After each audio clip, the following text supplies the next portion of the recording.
બધા ઇન્દુ બોલો, પ્રયાન બોલો. ચાલો કલર કરો.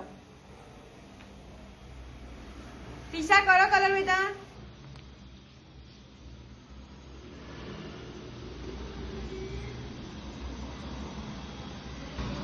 પ્રયાન શું કહેવાય? પ્રયાન અને શું કહેવાય બેટા? અનાનસ. હા કરો, કલર કરો.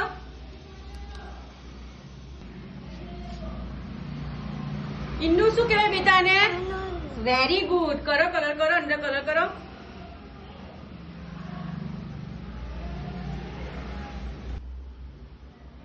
પ્રિસા શું કહેવાય બેટા ને?